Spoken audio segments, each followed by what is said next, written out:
नमस्कार दोस्तों, मैं पूजा शर्मा स्वागत करती हूं आपका हमारे YouTube channel education hub with trick. आज हम लाए हैं आपके लिए भारतीय संविधान के टॉप 30 सवाल जो एग्जाम में बार बार पूछे जाते हैं, तो इन्हें रटे नहीं ट्रिक से याद करें।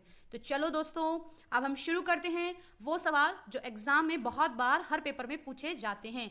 लेकिन उससे पहले हमारे YouTube चैनल को सब्सक्राइब करना ना भूलें, बेल आइकन बटन को जरूर दबा दें दोस्तों। तो चलो अब हम शुरू करते हैं आज का हमारा पहला सवाल। संविधान में मूल कर्तव्यों को किस समिति की अनुशंसा के आधार पर शामिल किया गया?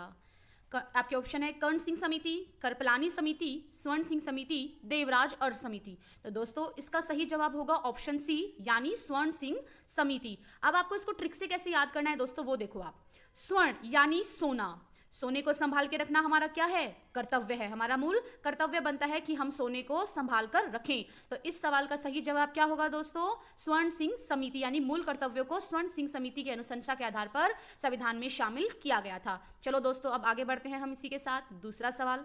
अब हमारा दूसरा सवाल है मूल अधिकारों का रक्षक यानी फंडामेंटल राइट प्रोटेक्टर किसे कहा गया है? तो मौलिक अधिकारों का रक्षक किसे कहा गया है? इसके ऑप्शन सुनिए दोस्तों। ए सर्वोच्च न्यायालय, बी उच्च न्यायालय, या ए व बी दोनों, या डी संसद। तो दोस्तों इसका सही जवाब होगा सर्वोच्च न्यायालय और उच्च न्यायालय दोनों, अर्थात ए व बी दोनों। अब मैं आपको बता देती हूं कि कई लोगों को लगता है कि जब हमारे मूल अधिकारों का हनन होता है तो हम सिर्फ सर्वोच्च न्यायालय में ही अपील कर सकते हैं, लेकिन ऐसा नहीं है। अनुच्छेद 226 के तहत, हाँ दोस्तों ये भी क्वेश्चन बहुत बार एग्जाम में पूछा जाता है कि किस अनुच्छेद के तहत हम उच्च न्यायालय में अपील दर्ज कर सकते हैं। तो अनुच्छेद 226 के तहत हम मूल अधिकारों के हनन होने पर उच्च न्यायालय में जो है अपील दर्ज कर सकते हैं। अब आपको इससे रिलेटेड मैं 2-4 सवाल और बताना चाहूंगी। मौलिक अधिकार, जब हमारा संविधान बना था उस समय हमारे संविधान में 7 मौलिक अधिकार थे दोस्तों। कितने थे? 7। आज वर्तमान में मौलिक अधिकारों की संख्या है 6, यानी कि संपत्ति के अधिकार को मौलिक अधिकारों की श्रेणी से हटा दिया गया है। कौन से अधिकार को? संपत्ति के अधिकार को। अब एक सवाल और बनता है दोस्तों कि कब हटाया गया संपत्ति के अधिकार को? तो दोस्तों 44वें संविधान संशोधन 1978। अब आप इसको भी ट्रिक से याद कर सकते हो। 4 और 4 कितने होते हैं? 8। तो यानी 1978 लास्ट में क्या आ जाएगा? 8। याद रखना कि 78 लास्ट में क्या आ जाएगा? 78। तो 1978 को संपत्ति के अधिकार को मौलिक अधिकारों की श्रेणी से हटा दिया गया था। और मौलिक अधिकारों का रक्षक कौन है? सर्वोच्च न्यायालय उच्च न्यायालय दोनों हैं। तो चलो दोस्तों अब आगे बढ़ते हैं इसी के साथ हम तीसरे सवाल की ओर। देखो, संपत्ति के अधिकार को किस संविधान संशोधन के द्वारा हटा दिया गया? अभी मैंने आपको बताया भी था दोस्तों, आपको याद भी होगा। 44वें, 46वें, 42वें या 92। तो दोस्तों इसका सही जवाब है 44वां संविधान संशोधन 1978। कब हटाया गया दोस्तों? 44वें संविधान संशोधन में संपत्ति के अधिकार को मौलिक अधिकारों की श्रेणी से हटा दिया गया था। चलो अब आगे बढ़ते हैं दोस्तों हम। संविधान सभा ने राष्ट्रीय गान को कब स्वीकार किया? राष्ट्रीय गान को संविधान सभा ने कब स्वीकार किया? तो इसके ऑप्शन है 24 जनवरी 1950, 26 जनवरी 1950, 15 अगस्त 1947 या 22 जुलाई 1950। तो दोस्तों इसका सही जवाब है 24 जनवरी 1950 को संविधान सभा ने राष्ट्रीय गान को स्वीकार कर लिया गया था। अब इसी के साथ मैं आपको और महत्वपूर्ण सवाल बताऊंगी दोस्तों कि राष्ट्रीय गान किसने लिखा? तो राष्ट्रीय गान आप सब जानते भी होंगे, रविंद्रनाथ टैगोर ने राष्ट्रीय गान को लिखा था। ये भी सवाल बहुत बार पूछा जाता है कि राष्ट्रीय गान किसने लिखा। तो आपको याद रखना है राष्ट्रीय गान रविंद्रनाथ टैगोर ने लिखा। तो आर से रविंद्र और आर से राष्ट्रीय गान। अब आगे बढ़ते हैं। 26 जनवरी 1950 को भी कुछ हुआ था दोस्तों, आप जानते भी होंगे। भारत का संविधान लागू हुआ था। कब हुआ था? 26 जनवरी 1950 को। 26 जनवरी 1950 को। और 15 अगस्त 1947 को देश आजाद हो चुका था दोस्तों। देश को आजादी मिली 15 अगस्त 1947 को। चलो अब आगे बढ़ते हैं इसी के साथ हम। संविधान सभा के अस्थायी अध्यक्ष के रूप में किन्हें नियुक्त किया गया? तो देखो आपके ऑप्शन है डॉक्टर BN राव, डॉक्टर सच्चिदानंद सिन्हा, डॉक्टर भीमराव अंबेडकर या डॉक्टर राजेंद्र प्रसाद। तो दोस्तों इसका सही जवाब है ऑप्शन बी यानी सच्चिदानंद सिन्हा। अब आपको ट्रिक से इसको कैसे याद करना है? अस्थायी सच, मैं सच बोल रहा हूं, लेकिन लोग उसको मान नहीं रही हैं। सच को क्या नहीं मान रहे हैं? सच नहीं मान रहे कि ये तो झूठा है, अस्थायी व्यक्ति है, कभी यहाँ कभी वहां, बिन पैंदे का है, कभी यहाँ डोलता है कभी वहां। तो सच्चिदानंद सिन्हा कह रहे हैं मैं सच हूं, मैं सच बोल रहा हूं, मेरी बातें अस्थायी नहीं है, लेकिन फिर भी लोग उन्हें क्या बोल रहे हैं? अस्थायी। तो अस्थायी अध्यक्ष किसे चुना गया? सच्चिदानंद सिन्हा को। आप याद रख सकते हैं, अस्थायी यानी झूठा, फरेबी, और सच्चिदानंद यानी सच्चा, सच्चा इंसान, लेकिन फिर भी उन्हें क्या कहा गया है? अस्थायी। चलो अब इसी के साथ एक सवाल और बनता है दोस्तों। अस्थायी अध्यक्ष तो डॉक्टर सच्चिदानंद सिन्हा थे, लेकिन स्थायी अध्यक्ष जो थे वो डॉक्टर राजेंद्र प्रसाद जो थे, वो स्थायी अध्यक्ष थे दोस्तों। तो आप इसको याद रखना, डॉक्टर राजेंद्र प्रसाद, प्रसाद यानी प्रसाद जो हमें मंदिरों में मिलता है, तो डॉक्टर राजेंद्र प्रसाद को क्या मिला था? प्रसाद के रूप में स्थायी अध्यक्ष बना दिया गया था। संविधान सभा का इन्हें कहा भाई जाओ, आपको हम प्रसाद देते हैं, संविधान सभा का स्थायी अध्यक्ष बनाकर। चलो आगे बढ़ते हैं दोस्तों। देखो अब आता है प्रारूप समिति के अध्यक्ष। आपका छठा क्वेश्चन है, प्रारूप समिति यानी ड्राफ्टिंग कमेटी के अध्यक्ष कौन थे? तो ऑप्शन है B N Rao, option B JB Kripalani, option C Sardar Vallabh Bhai Patel, और ऑप्शन डी भीमराव अंबेडकर। तो दोस्तों इसका सही जवाब होगा भीमराव अंबेडकर। अब आपको इसको ट्रिक से कैसे याद करना है वो देखो। प्रारूप यानी रूप देना, रूप देना, राव से भी आप इसे याद कर सकते हैं कि राव यानी रूप, राव, रूप और राव, या फिर आरंभ करना, किसी चीज को स्टार्ट करना, प्रारूप करना। तो प्रारूप समिति के अध्यक्ष कौन थे? डॉक्टर भीमराव अंबेडकर थे दोस्तों। कौन थे? डॉक्टर भीमराव अंबेडकर। आप इसको याद रख सकते हैं, रूप राव, रूप राव रो रंग, तो रूप राव रो रंग कौन? भीमराव अंबेडकर। कौन दोस्तों? भीमराव अंबेडकर। और जो बी एन राव थे वो आप जानते हो हमारे संवैधानिक सलाहकार थे। तो आप इसको कैसे याद करोगे? राव यानी अपनी राय दो, अपनी सलाह दो, तो सलाहकार कौन थे? बी एन राव सलाहकार थे, अपनी सलाह दो, अपनी राय हमें दो। तो सलाहकार कौन थे? B N Rao. JB Kripalani, जैसे झंडा, जैसे जेबी कृपलानी, झंडा समिति के अध्यक्ष कौन थे? जेबी कृपलानी। और सरदार वल्लभ भाई पटेल, प्रांतीय समिति के अध्यक्ष कौन थे? सरदार वल्लभ भाई पटेल। प्रांत यानी प्रांतों में भाई की भावना फैलाना, प्रांतों को जोड़ना, भाईत्व की, भाईचारे की भावना कौन फैलाता है? भाई तो फैलाता है। तो प्रांतों को जोड़ने का काम किसने किया? एक भाई ने किया। वो भाई कौन था? सरदार वल्लभ भाई पटेल था। प्रांतों को जोड़ा किसने? सरदार वल्लभ भाई पटेल ने। सलाह किसने दी? B N Rao. राय, अपने राव, विचार किसने दिए? बी एन राव ने दिए। तो चलो दोस्तों आगे बढ़ते हैं इसी के साथ। मैं उम्मीद करती हूँ आपको हमारा वीडियो समझ में आ रहा होगा, और ये जो सवाल बताए जा रहे हैं वे अत्यंत ही महत्वपूर्ण सवाल हैं दोस्तों। अब आपका सवाल है, राष्ट्रपति पर महाभियोग का आरोप, राष्ट्रपति पर महाभियोग का आरोप संसद के किस सदन द्वारा लगाया जा सकता है? तो आपके ऑप्शन है लोकसभा द्वारा, ऑप्शन बी राज्यसभा द्वारा, ऑप्शन सी संसद के किसी भी सदन के द्वारा, या डी किसी के द्वारा भी नहीं। तो इसका सही उत्तर होगा दोस्तों संसद के किसी के सदन द्वारा, यानी ऑप्शन सी संसद के किसी सदन द्वारा। देखो महाभियोग प्रक्रिया कौन ला सकता है? तो ये शक्ति दोनों के पास होती है, यानी संसद के दोनों सदनों के पास, लोकसभा राज्यसभा कोई भी ला सकता है दोस्तों। तो आपको याद रखना संसद के किसी भी सदन के द्वारा महाभियोग लाया जा सकता है। आगे बढ़ते हैं दोस्तों इसी के साथ। अब हम देखो ये जो सवाल है बहुत ही महत्वपूर्ण सवाल है। संविधान शब्द किसने दिया? आप बहुत बार संविधान के बारे में पढ़ते हो, लेकिन यह सवाल से हम अचूक रह ही जाते हैं, छूट ही जाता है कि संविधान शब्द किसने दिया। तो ऑप्शन ए है sir Henry Maine, B Alfred, C Alexander, option D Kumari Chanchal. तो देखो दोस्तों इसका सही जवाब है option A sir Henry Maine. Henry Maine, अब आपको इसको कैसे याद रखना होगा, यानी भूखा आदमी, हंगरी होता है ना भूखा, तो भूखा आदमी, भूखे आदमी किसकी तलाश करते हैं? रोटियों की तलाश करते हैं, अनाज की तलाश करते हैं। लेकिन ये भूखे थे, इन्होंने किसकी तलाश की? इन्होंने संविधान की तलाश की। किसकी तलाश की दोस्तों? संविधान की। इन्हें संविधान की तलाश थी, तो इन्होंने किसकी तलाश की दोस्तों? संविधान की तलाश की। तो ऑप्शन क्या आएगा? A sir Henry Maine is the right answer. आगे चलो दोस्तों इसी के साथ। अब हमारा क्वेश्चन है नौवां क्वेश्चन। देखो दोस्तों संविधान सभा के स्थायी अध्यक्ष, मैंने आपको पीछे भी बताया था, प्रसाद के रूप में किसे मिला था स्थायी अध्यक्ष का पद? डॉक्टर राजेंद्र प्रसाद को दोस्तों। किसे मिला था? डॉक्टर राजेंद्र प्रसाद को।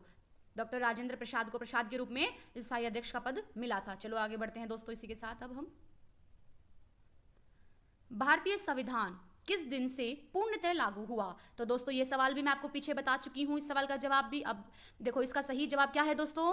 हाँ बिल्कुल सही आपने कहा, 26 जनवरी 1950 को भारत का संविधान पूर्णतः लागू हो गया। और अगर यह सवाल आता है कि भारत का संविधान कब अंगीकृत किया गया या आत्मप्रीत किया गया, तो सही जवाब होगा ऑप्शन बी 26 नवंबर 1949 को भारत का संविधान आत्मप्रीत या अंगीकृत किया गया। लेकिन लागू कब हुआ? 26 जनवरी 1950 को। चलो दोस्तों आगे बढ़ते हैं इसी के साथ। भारतीय संघ की शक्ति किसमें निहित है? तो भारतीय संघ की शक्ति किसमें निहित है? संसद में, प्रधानमंत्री में, राष्ट्रपति में या मंत्रिमंडल में? तो दोस्तों इसका सही जवाब होगा राष्ट्रपति में, क्योंकि राष्ट्रपति को एकमात्र भारत का नागरिक भी कहा जाता है। इसीलिए संघ की शक्ति किसमें निहित है दोस्तों? किसमें निहित है? राष्ट्रपति में निहित है दोस्तों। चलो आगे बढ़ते हैं इसी के साथ। अब हम राष्ट्रपति पद के चुनाव के लिए कौन सी विधि अपनाई जाती है? यानी राष्ट्रपति पद के लिए तो आपका ऑप्शन है आनुपातिक प्रतिनिधित्व, एकल संक्रमणीय या अप्रत्यक्ष मतदान या ये सभी। तो दोस्तों राष्ट्रपति पद के लिए आनुपातिक प्रतिनिधित्व, एकल संक्रमणीय, अप्रत्यक्ष मतदान प्रणाली अपनाई जाती है, यानी ऑप्शन डी इसका सही उत्तर है। अब आपको कैसे याद रखना है? आपको ऐसे याद रखना है कि राष्ट्रपति पद बहुत बड़ा पद होता है। भारत का एकमात्र नागरिक कौन होता है? राष्ट्रपति ही होता है। तो अब उसकी प्रणाली यानी उसके चुनाव की प्रणाली बहुत बड़ी होगी। तो बहुत बड़ी कैसे होगी? अनुपातिक प्रतिनिधित्व, एकल संक्रमणीय, अप्रत्यक्ष मतदान, यानी इतनी बड़ी प्रणाली के बाद कौन चुना जाएगा? राष्ट्रपति चुना जाएगा। तो आगे बढ़ते हैं दोस्तों। अब हम लोग निर्विरोध 13वां क्वेश्चन है। ये क्वेश्चन बहुत ही ज्यादा इंपॉर्टेंट क्वेश्चन है। नेट, जेआरएफ इनमें बहुत बार पूछा जाता है और अभी आरपीएससी का एग्जाम आएगा तो उसमें भी ये सवाल पूछा जा सकता है। निर्विरोध चुने जाने वाले राष्ट्रपति, निर्विरोध चुने जाने वाले राष्ट्रपति, तो ऑप्शन है वीवी गिरी, नीलम संजीव रेड्डी या राजेंद्र प्रसाद या एपीजे अब्दुल कलाम। तो दोस्तों आपका सही जवाब होगा नीलम संजीवन रेड्डी। अब आपको इसको ट्रिक से कैसे याद करना है? निर्विरोध का मतलब क्या होता है पहले आपको ये बता देते हैं कि जिसके विरोध में कोई भी ना खड़ा हुआ हो, एकमात्र एक ही व्यक्ति खड़ा हो, किसके लिए? चुनाव के लिए, उसके विरोध में कोई भी ना खड़ा हुआ हो। तो संजीव रेड्डी, यानी ऐसे याद रख सकते हो कि रेड्डी कोई तैयार ही नहीं हुआ संजीव रेड्डी के विरोध में खड़ा होने के लिए, यानी कोई रेडी नहीं हुआ उनके विरोध में खड़ा होने के लिए। तो इसका सही जवाब होगा नीलम संजीवन रेड्डी दोस्तों। चलो आगे बढ़ते हैं अब इसी के साथ 14वां क्वेश्चन। अब हमारा देखो, राष्ट्रपति राज्यसभा में कितने सदस्य मनोनीत करता है? तो दोस्तों राज्यसभा कैसे याद रखोगे इसको आप? 12, 15, 14 या 2? तो देखो 12 सदस्य मनोनीत करता है, तो 12 तो राज से राज्यसभा, रा से राष्ट्रपति और 12 तो ऐसे याद कर सकते हो, रा से राज्यसभा। तो कितने सदस्य मनोनीत करता है? 12। रा यानी कितना? राज्यसभा या फिर राज्यसभा 12। चलो दोस्तों आगे बढ़ते हैं इसी के साथ। अब हम लोग मंत्री परिषद सामूहिक रूप से किसके प्रति उत्तरदायी है? तो राष्ट्रपति के प्रति, लोकसभा के प्रति, लोकसभा राज्यसभा दोनों के प्रति। तो देखो दोस्तों मंत्री परिषद जो होती है हमारी, तो मंत्री परिषद किसके प्रति? लोकसभा के प्रति सामूहिक रूप से क्या होती है दोस्तों? उत्तरदायी होती है। अब आपको इसकी ट्रिक से कैसे याद करना होगा? देखो मेला, तो मे से मंत्री परिषद और ला से लोकसभा या मेलो में चलो, तो मेलो में चलो यानी मे से मंत्री परिषद और लो से लोकसभा। याद कर लेना दोस्तों, मंत्री परिषद किसके प्रति उत्तरदायी होती है? लोकसभा के प्रति उत्तरदायी होती है। और ये क्वेश्चन भी बहुत इंपॉर्टेंट है दोस्तों। चलो अब इसी के साथ आगे बढ़ते हैं हम। हमारा 16वां क्वेश्चन है, नियम व संचालन समिति के अध्यक्ष कौन थे? तो दोस्तों इसका सही जवाब है डॉक्टर राजेंद्र प्रसाद। डॉक्टर राजेंद्र प्रसाद, यानी प्रसाद बट रहा है, सब लोग नियम व संचालन का पालन करो तभी क्या मिलेगा? प्रसाद मिलेगा, यानी लाइन से खड़े हो जाओ तभी मिलेगा प्रसाद। तो नियम व संचालन समिति के अध्यक्ष डॉक्टर राजेंद्र प्रसाद थे दोस्तों। आगे बढ़ते हैं इसी के साथ। अब हम हमारे 17वें सवाल पे, झंडा समिति के अध्यक्ष कौन थे? मैंने आपको पीछे भी बताया था, जे से जेबी करपलानी और जे से झंडा, तो जेबी करपलानी झंडा समिति के अध्यक्ष थे दोस्तों। इसको आप याद कर सकते हो, जे से जेबी करपलानी, जैसे झंडा। चलो दोस्तों 18वें क्वेश्चन पे चलते हैं अब हम। वर्तमान संविधान में कितने भाग हैं? तो दोस्तों वर्तमान संविधान में 20, 21, 22, 23 तो 22 भाग हैं। लेकिन आपको मैं एक चीज़ और बता देना चाहती हूँ, ये 22 भाग उस टाइम जब हमारा संविधान बना था तब की बात है, लेकिन कई जगह हमें पढ़ने को मिलता है 25 भी। कई जगह हम पढ़ते हैं भाग 25। कितने भाग? 25। तो वर्तमान संविधान में भाग 25 हैं दोस्तों, और मूल संविधान में 22 भाग थे। कितने थे दोस्तों? 22 भाग मूल संविधान में थे दोस्तों। और मैं आपको एक चीज़ बता दूं, अब हम एक वीडियो बनाएंगे भाग का भी, तो आप उसको देखना भी ना भूलें। हमारा अगला वीडियो भाग का ही है। चलो वो भी ट्रिक से आपको पढ़ाया जाएगा दोस्तों। अब 19वां सवाल, वर्तमान संविधान में कितनी अनुसूचियां हैं? देखो दोस्तों ये क्वेश्चन बहुत कंफ्यूज करता है। वर्तमान संविधान में 12 अनुसूचियां हैं। कितनी अनुसूचियां दोस्तों? 12। लेकिन मूल संविधान में कितनी अनुसूचियां थी? कितनी थी दोस्तों? 8 अनुसूचियां थी। मूल संविधान में 8 अनुसूचियां थी। वर्तमान में कितनी है? 12। 12 बज गए, अनुसूचियों ने क्या बजा दिए हमारे? तो 12 ही बजा दिए। आगे बढ़ते हैं इसी के साथ। अब हम प्रारूप समिति में कितने सदस्य थे? तो दोस्तों मैंने आपको बताया था प्रारूप समिति के अध्यक्ष कौन, डॉक्टर BR अम्बेडकर। लेकिन यहाँ सवाल आया है सदस्य, तो कितने सदस्य थे? 7। कितने थे दोस्तों? 7, यानी कि 7 फेरे ले लो सदस्यों, आ जाओ सभी सदस्यों, कितने फेरे ले लो प्रारूप समिति में? 7 सदस्य ले लो। रूप से भी आप याद कर सकते हो कि बहुत ही सुंदर रूप है, इसके साथ तो मुझे क्या लेना है? 7 फेरे लेने हैं। कितने फेरे लेने हैं? 7 फेरे। तो कितने सदस्य थे? 7 सदस्य प्रारूप समिति में थे। आगे बढ़ते हैं दोस्तों इसी के साथ। प्रारूप समिति का गठन कब हुआ? ये क्वेश्चन बहुत ही ज़्यादा महत्वपूर्ण है एग्जाम की दृष्टि से। प्रारूप समिति का गठन कब हुआ? तो प्रारूप समिति का गठन 29 अगस्त 1947 को हुआ था दोस्तों। 29 अगस्त 1947 को प्रारूप समिति का गठन हुआ। 7 सदस्य थे और इसके अध्यक्ष कौन थे? BR राव, यानी डॉक्टर भीमराव अंबेडकर दोस्तों। कौन थे? भीमराव अंबेडकर। आगे बढ़ते हैं इसी के साथ अब हम। संविधान सभा का पहला अधिवेशन कहाँ हुआ? देखो दोस्तों ये सवाल बहुत ही महत्वपूर्ण बन जाता है। डीप अगर पूछा जाए IPS में, UPSC में, इनमें बहुत ये सवाल पूछे जाते हैं। तो संविधान सभा, क्योंकि सबको पता है अधिवेशन, पहला अधिवेशन कब हुआ, ये तो सब जानते हैं कि दिसंबर 1946 को है, 9 दिसंबर 1946 को पहला अधिवेशन हुआ। लेकिन हुआ कहाँ? ये दिल्ली में हुआ था दोस्तों। कहाँ हुआ था? दिल्ली। तो दिल ले गया हमारा तो दिल्ली, इसीलिए हम पहला अधिवेशन कहाँ करेंगे? दिल्ली में। हमारा पहला ही दिल आ गया। किस पे आ गया पहला दिल? दिल्ली पे आ गया दोस्तों। तो अधिवेशन भी कहां होगा? दिल्ली में ही होगा। तो चलो आगे बढ़ते हैं इसी के साथ। मौलिक अधिकार कहां से लिए गए?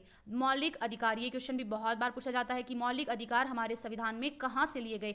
तो देखो दोस्तों मौलिक अधिकार हमारे संविधान में अमेरिका से लिए गए थे। तो आपको इसको कैसे ट्रिक से याद करना है? ऐसे अमेरिका और ऐसे अधिकार। ऐसे अमेरिका ए प्लस ए, यानी कि ए प्लस ए, तो ऐसे अमेरिका ऐसे अधिकार। चलो तो मौलिक अधिकार हमने कहां से लिए? अमेरिका से लिए दोस्तों। चलो आगे बढ़ते हैं इसी के साथ अब हम। संविधान सभा का वास्तु सलाहकार कौन है? या संवैधानिक सलाहकार भी कई बार पूछ लेते हैं, तो याद रखना दोस्तों वस्तु सलाहकार और संवैधानिक सलाहकार दोनों एक ही हैं। तो BN राव, मैंने आपको बताया था। सलाह किससे लेंगे हम? राय लेना। तो कौन देगा राय? BN राव देगा। सलाह कौन देगा? BN राव। ये सवाल भी बहुत ही इंपॉर्टेंट है दोस्तों, इसको भी आप ध्यान से पढ़ें और याद करें, अपनी नोटबुक में नोट करें। आगे बढ़ते हैं इसी के साथ अब हम। संविधान विकास की प्रक्रिया शुरू हुई, ये सवाल भी बहुत ही महत्वपूर्ण है दोस्तों। संविधान की प्रक्रिया यानी संविधान की जो प्रोसेस है, वो डेवलपमेंट प्रोसेस है, वो कहाँ से स्टार्ट हुआ? तो अब इसके ऑप्शन में आपको मैं बता देती हूँ, 1773 के एक्ट में, या 1919 के एक्ट में, 1935 के एक्ट में, 1909 के एक्ट में। तो दोस्तों याद रखना संविधान विकास की प्रक्रिया ऑप्शन ए यानी 1773 के रेगुलेटिंग एक्ट में शुरू हुई थी। तो रेगुलेटिंग यानी रेगुलर चलाओ, इस काम को स्टार्ट करो, रेगुलर करो, विकास को क्या करो? रेगुलर करो। तो रेगुलेटिंग एक्ट में क्या हो गई थी? विकास प्रक्रिया शुरू हो गई थी, यानी रेगुलर आगे काम को चलाओ। 17 से 73 यानी 17 वर्ष की उम्र से लेके 73 साल की उम्र तक हमारा जो विकास है वो होता रहना चाहिए। तो 1773 से हो गया था शुरू। अब आगे बढ़ते हैं इसी के साथ। अलिखित संविधान किस देश का है? तो दोस्तों अलिखित संविधान एकमात्र ब्रिटेन का है। ब्रिटेन ऐसे तो बोलते हैं ब्रिटेन, यानी ब्रेन बहुत है और एक तरफ संविधान भी इन्होंने क्या नहीं किया? लिखा भी नहीं। तो ब्रेन होने से ही क्या होता है? लिखना भी तो चाहिए। तो ब्रिटेन यानी ब्रेन है लेकिन फिर भी कुछ लिखा नहीं। तो अलिखित संविधान किसका है दोस्तों? ब्रिटेन का है। चलो आगे बढ़ते हैं अब हम। भारतीय संविधान की प्रस्तावना की भाषा किस देश से ली गई? एक बहुत ही महत्वपूर्ण सवाल है कि प्रस्तावना की भाषा कहां से ली गई। तो दोस्तों प्रस्तावना की भाषा ऑस्ट्रिया से ली है दोस्तों। हमने कहां से ली है? ऑप्शन सी इसका सही जवाब आएगा। लिया क्या लिया? प्रस्तावना की भाषा ली। तो कहां से ली? ऑस्ट्रिया से हमने ली दोस्तों। आगे बढ़ते हैं इसी के साथ अब हम। दुनिया का सबसे छोटा संविधान किस देश का है? तो दोस्तों इसका सही जवाब है अमेरिका। वैसे तो अमेरिका बहुत अमीर कंट्री है। अमेरिका अमीर कंट्री है, पूंजीपति कंट्री है, लेकिन सबसे ज्यादा छोटा क्या है? संविधान सबसे ज्यादा छोटा है। इसको ट्रिक से आप कैसे याद कर सकते हो? अमीर होने के बाद भी क्या है? संविधान छोटा लेके घूमते हैं। तो ऐसे याद हो सकता है दोस्तों। आगे बढ़ेंगे अब हम। दुनिया का सबसे बड़ा लिखित संविधान। तो दुनिया का सबसे बड़ा लिखित संविधान दोस्तों भारत का है। भारत बोलने में जैसे लगता है ना भारत, तो सबसे बड़ा संविधान भी किसका है? हमारा है। हम गर्व से कह सकते हैं कि सबसे बड़ा संविधान किसका है? भारत का है दोस्तों। आगे बढ़ते हैं हमारा अंतिम सवाल की ओर। देखो नीति निर्देशक तत्व कहां से लिए गए? तो नीति निर्देशक तत्व हमने आयरलैंड से लिए दोस्तों। कहां से लिए? लैंड से। आयरलैंड यानी लैंड हो जाओ, प्लेन को क्या कर दो? लैंड कर दो। कैसे करे लैंड? तो बताओ तो सही, नीति तो बताओ, निर्देशक तो दो हमें भाई। जब प्लेन कोई चलाता है, लैंड करता है, तो उसको डायरेक्शन तो देनी पड़ती है ना दोस्तों। तो नीति निर्देशन यानी उसको डायरेक्शन दो। तो आयरलैंड, डायरेक्शन दे रहे हो कौन? आयरलैंड। तो नीति निर्देशक तत्व कहां से लिए हैं दोस्तों? हमने आयरलैंड से लिए हैं। तो इसी के साथ हमारे सवालों की श्रेणी अब खत्म होती है दोस्तों। मैं उम्मीद करती हूं कि आपको वीडियो जरूर पसंद आया होगा और जो भी आपको समझाया वो जरूर समझ आया होगा। लेकिन फिर भी यदि कोई आपका डाउट है तो कमेंट बॉक्स में हमें जरूर बताएं। लेकिन हमारे चैनल को लाइक सब्सक्राइब करना ना भूलें दोस्तों। और लाइक सब्सक्राइब करें, और यदि आपको इससे ट्रिक से जैसे क्वेश्चन और वीडियो चाहिए तो वो भी आप कमेंट में जरूर बताएं। धन्यवाद दोस्तों।